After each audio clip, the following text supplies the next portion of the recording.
nobody who doesn't have a job that somehow is dependent on an environment that is a healthy environment here. One of his supporters said to me, no, he's not a climate change denier, he's a climate change skeptic. Okay. A duck is a duck is a duck, right? But I think that when we have the critical issues that affect our environment, our economy, our way of life, our future, the future of our kids, that all harken back to our environmental well-being here. Again, when we're dealing with climate change resilience, that is at the very basis of how we need to plan for the future here. Understanding again that that's one of our new realities. And if we're not planning for that future here and investing in making sure that we have the resiliency plans in place, that we have the mitigation plans in place, that we have what we need to counteract this, but also be prepared when the effects of climate change and global warming affect us, it is going to fundamentally affect every one of our lives. So that is one of the many egregious things, I think, that he just isn't even talking about this. He isn't even engaging in this. And he's not investing in our economy. You know, when you're legislating on a local level, like I have as town supervisor, and where I had a partner in Tim Bishop in Congress, and by the way, in my last year as town supervisor, where Congressman Zeldin was the congressman, want to know how many times he called me? 0. His aide called me once and said, hi, I'm Congressman Zeldin's aide, and I'd like to come talk to you about some of your issues of concern. I said, you do, or the congressman does? And he said, no, the congressman's busy. And I said to him, look, with all due respect, in my 5-6 years as town supervisor, when I had conversations and needs that involved our congressman, I called Tim Bishop. Tim Bishop called me, and he was at my office that next day, if not the same day.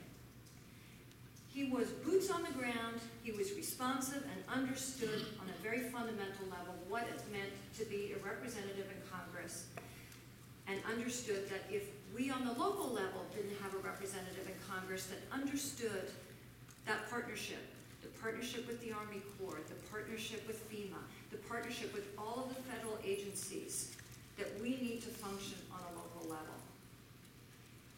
So Mr. Zeldin has completely ignored that part of his job and ignored the fact that local government cannot operate without a federal representative that will also bring back the taxpayer dollars to this region.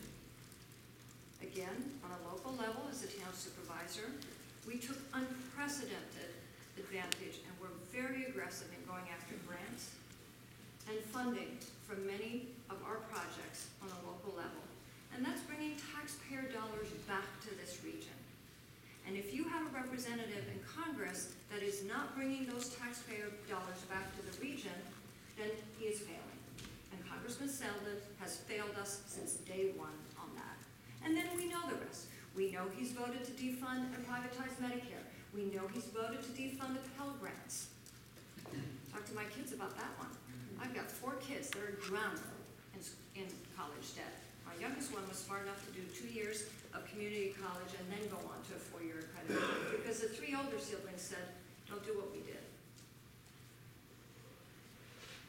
And my kids are of the generation where they're in the job market today, where they're having to go on the health exchanges, where they're having to worry about whether they can actually ever buy property, live the American dream, build a family the way we expected to be able to.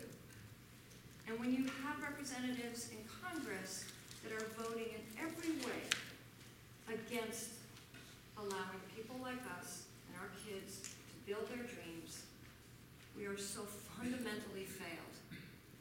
And yes, it's a long laundry list. We can go on and on about it, but Mr. Zeldin has got to go. He does not.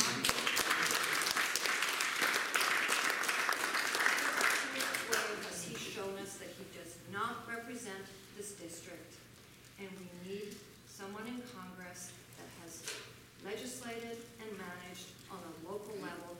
understands how local government works and how dependent it is on a representative in Congress that will bring back those tax dollars and that will represent it in a way that is important to this district and also important on the very national issues that affect us as a country, but certainly affect us as a district.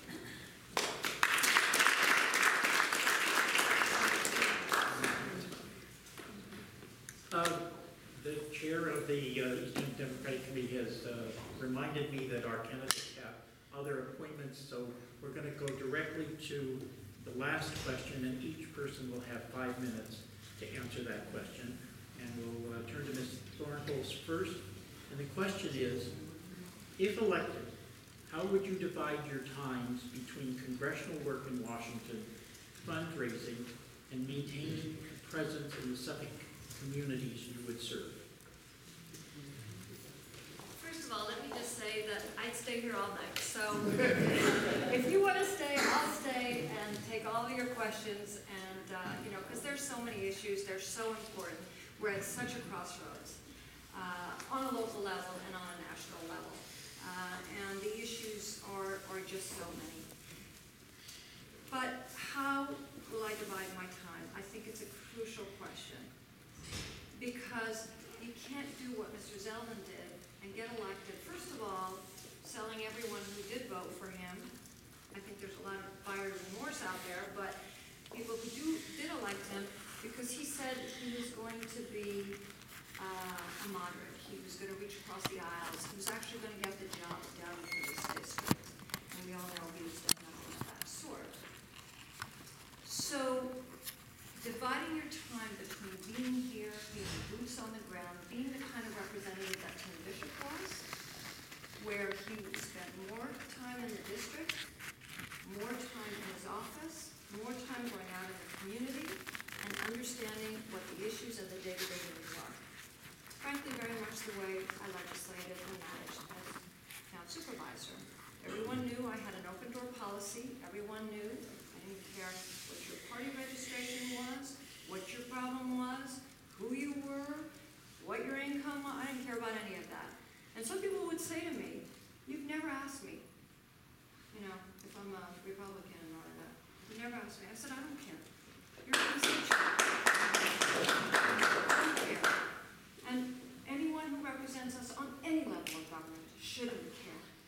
Everyone is a constituent, everyone is a human being, and the job needs to get done for everyone. Because in the end, we are community. And so spending the time here, spending the time out in the field here, boots on the ground would be my #1 priority. But I can tell you something else. I would not miss a single committee meeting. Because that is the job we're elected to do too. We're elected to also choose, to some degree, what committees we want to be on. And the Infrastructure and Transportation Committee is hugely important to this one. Well, Lee Zeldin serves on that. Don't think that's worked out so well for us. And that is something that I will do, and I will do it in the same way that I legislated on the local level here. I made sure that taxpayer dollars were efficiently reinvested into our community, into the needs of everyday people of our area. That fundraising bit, you learn very quickly, is the not fun part of this. I don't know if you know, but last time when Lee Zeldin and Tim Bishop ran against each other, $15 million was spent between the two candidates. About equal. It's about $7 million each. So the pressure to raise money and the time spent on that is huge. So what I would do first of all is work to make sure that that system fundamentally changes. And I will tell you that in my time doing this, more than 3,000 people have come out and supported me.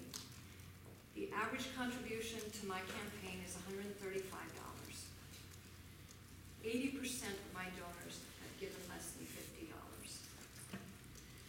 So that's not because I've spent a ton of time on the phone. It's because there's a grassroots movement that wants to see representation in Washington. That's not about big money. That is about bringing back tax dollars to this region, keeping this region safe and sound and thriving.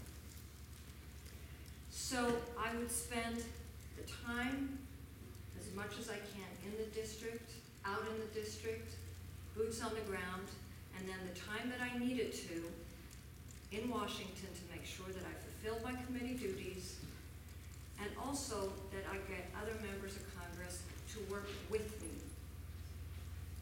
just like Kirsten Gillibrand has done in the Senate, to get other members of Congress, regardless of their stripe, to work with me, and to understand that if we don't work together, we will never reverse what's going on today.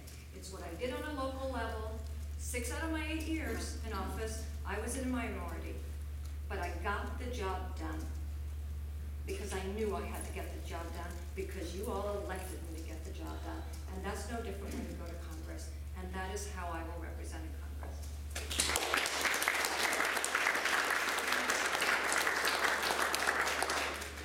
Tell you what, if you don't go on Fox News, you save a lot of time. Member of Congress represents an area. You're the representative for the 1st District of New York.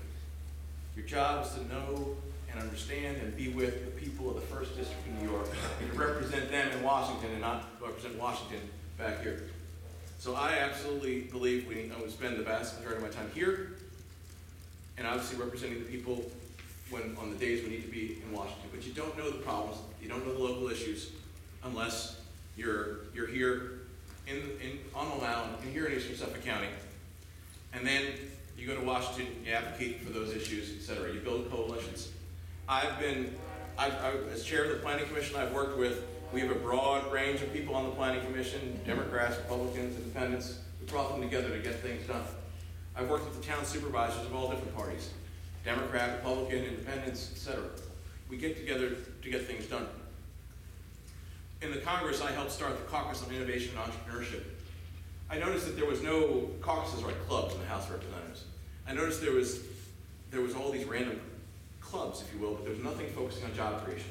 So I worked with some of the members of Congress who I know, and we created the Bipartisan Caucus on Innovation and Entrepreneurship to educate members of Congress about what it's like to start a business, what it's like to create jobs, what are the issues you need to overcome, how do you get veterans to become job creators, all those kinds of issues. But we insisted that it be bipartisan. We had 2 Democratic co-chairs and 2 Republican co-chairs. And the reason for that is because at the end of the day, we need to work together to actually get things done. That's not to say I don't believe in party. I do believe in party.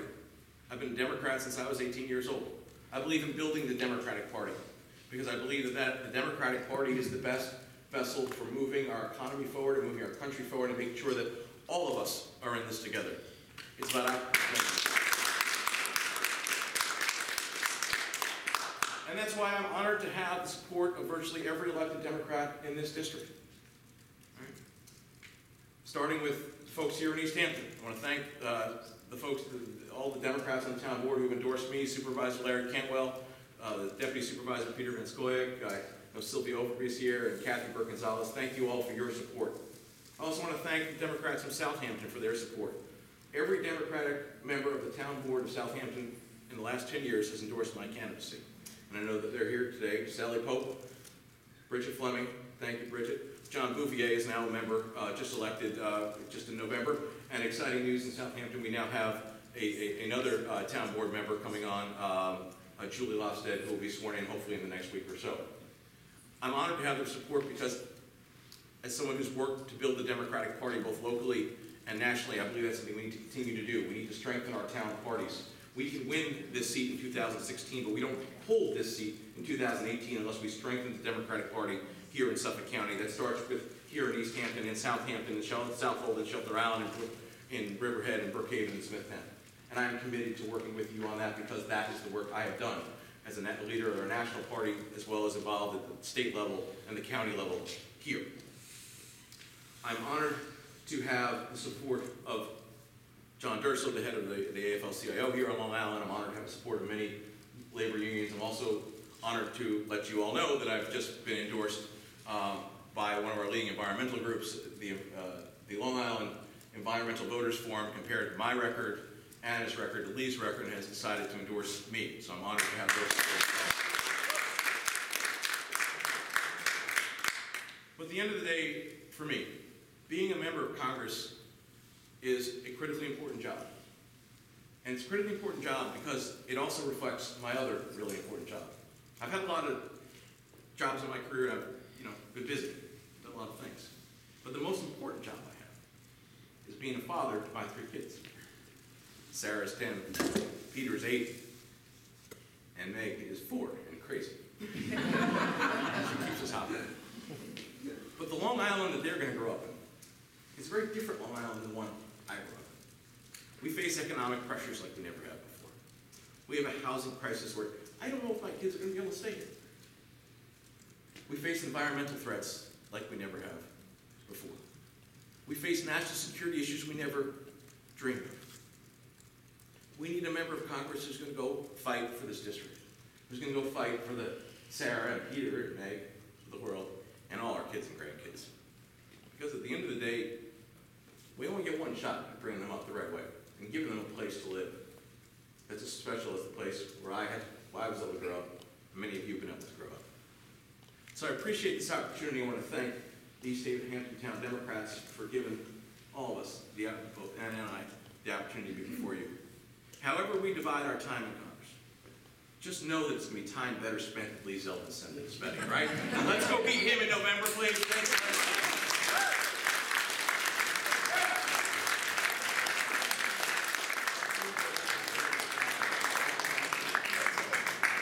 I want to thank Mr. Colon and Ms. Lambert for their participation today. I want to thank you for showing up today, and thank Jeannie Frankel and Betty Mazer for helping me organize this. Thank you very much.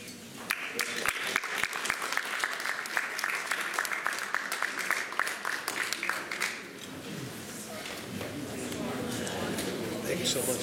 Yeah, sure.